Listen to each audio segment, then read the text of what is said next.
Okay, so crazy day, wild day. Who knows? There could be more things to come out later in the day, but given that we have now passed when teams are allowed to franchise tag players, we now at least know who will be tagged and therefore who won't be tagged, who is a free agent, along with a couple of other very notable moves that happened. I think the biggest one I want to start off with is, Daniel Jones. We'll talk about Lamar in just a second, but Daniel Jones has now received a 4-year, $160 million deal with $35 million more in incentives, meaning if he gets this full deal, we're looking at nearly $50 million a year. That would be more than what Patrick Mahomes makes for Daniel Jones. Now, I don't know what the incentives are. I'm assuming it's a scenario where if they pay him all his incentives, they're glad to do it because it's probably things like him taking the next step and being a very good quarterback.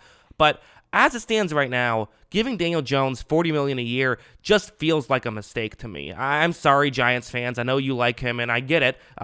He's your quarterback. But for me, I think there's a lot of statistics that show that Daniel Jones was more of a product of a system than an actual great quarterback. Now, there were some issues and things that he had to work on, or things that he had to work through as well, particularly their lack of receivers.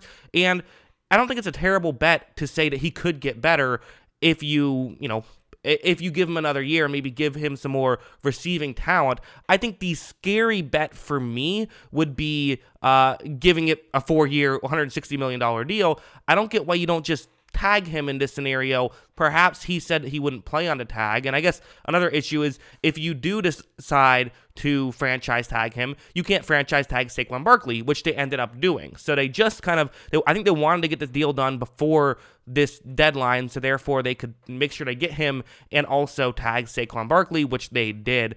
But I don't know.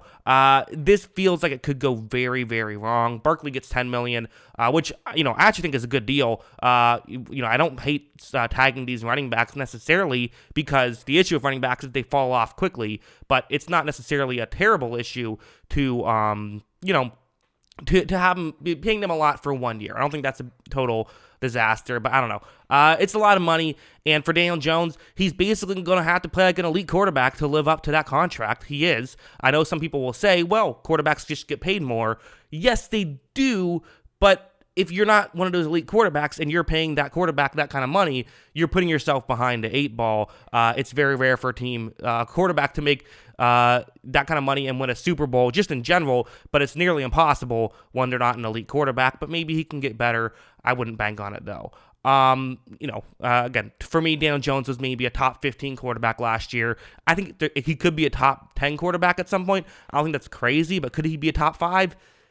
We'll wait and see. The other big move was Lamar Jackson. Lamar Jackson got tagged, which that wasn't a huge surprise. We expected Lamar Jackson to get tagged, but there's 3 different kinds of tags. There's one is the transition tag, which we don't really have to talk about. The other 2 are the exclusive and non-exclusive franchise tags, which are kind of what it sounds like. The exclusive franchise tag means that once you tag that player, they are, on your team. You don't have any other questions. He's on your team. End of discussion. That's how that works.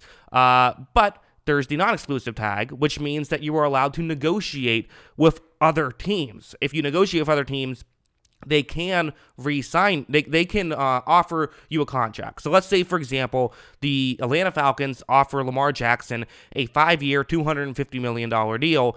Lamar Jackson accepts it. Now the Ravens will have 2 options. They either match that offer, and therefore they get the contract and they get Lamar Jackson, or they do not match the offer and they get 2 first-round picks from the Falcons. That's how that would work. Now, typically, you wouldn't do a 5-year deal in that scenario. You'd probably sign a 1-year deal and then try for an extension after the Ravens decline it, if they do decline it.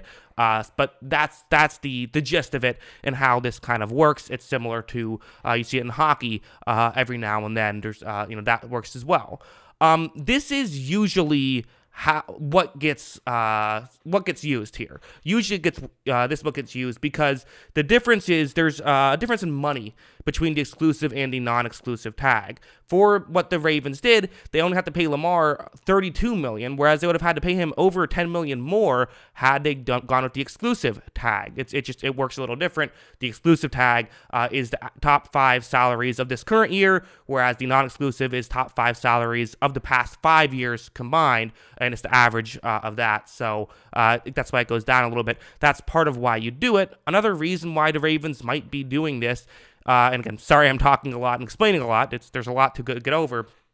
Someone tweeted out, I mean, it makes the most sense, although I don't know if I'd say it makes sense, but it makes the most sense to me, is maybe the idea is they think whatever Lamar Jackson's offering, whatever he's saying he deserves, is just so out there in crazy land, no team is going to offer him that kind of contract, and therefore, once he realizes no team is going to offer him that contract, he will then go back and sign the deal that the Ravens are offering him. Maybe that's the plan.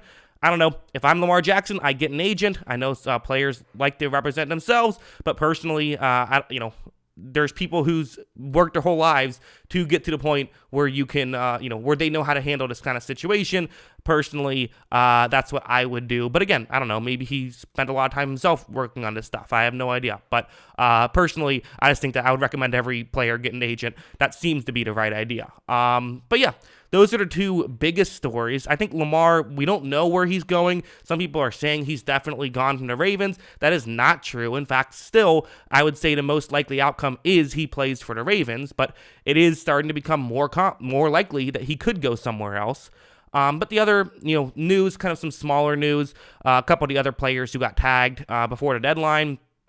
A little bit earlier, we saw like Tony Pollard and Josh Jacobs get tagged, which again, makes sense. They're two players coming off of very good years. Jacobs had a great year, really underrated with the Raiders, but they're running backs. Are they going to continue playing well? I don't know. I kind of feel like, it's unfortunate. Running backs probably shouldn't have to go through the same situation of the tag as other positions do, just given their short shelf life. But for now, take advantage of it. That's what those teams are doing. I'm fans of those.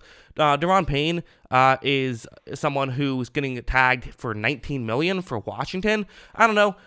Feels like it's a bit of a high price tag, but he's coming off of not his best year, so maybe you're hoping he kind of returns to form. So I don't hate it. I totally understand why you would do that. I think it's better than signing a long-term deal right now, so I get it. Also, Evan Ingram, the other player who got tagged, other than Lamar, who I already mentioned, by Jacksonville. Tight end tag, not overly expensive at just $11 million a year, so I do understand it. A couple players who did not get tagged, notably, Orlando Brown Jr. of the Kansas City Chiefs did not get franchise tagged, so he will be a free agent. Listen, some people have made some jokes, but he's a very good tackle who can play left and right tackle at a high level. He's going to get some money in free agency. C.J. Gardner-Johnson, Matt Gay, and Jonathan Jones. C.J. Gardner-Johnson, good safety from Philadelphia. Matt Gay, good kicker from the Rams, a Super Bowl winning kicker, who did not play very well for the Buccaneers, unfortunately for me. But other than that, has had a very good career so far, and probably will get some money in terms of how much kickers make. And then Jonathan Jones is, corner for the Patriots, who I think they'd probably still like to re-sign if they can. The question will more so be, will they be able to? And they decide not to tag him. They decide that's not worth the money, which just makes it interesting. So yeah, as a whole, crazy day, busy day, and a lot of fun stuff to talk about. So we now know who the free agents are, and about a week we will know where some of them are going. So should be interesting. The legal tampering period starts Monday, so be on the lookout on this channel. I tend to post about basically everything that happens. So if you want to keep updated on what is happening, just make sure you subscribe to my channel. On Monday, you'll know where a lot of these free agents are going. But yeah. Let me know what you think of all this in the comments below. Always love hearing from you. And of course, as always, thanks for watching.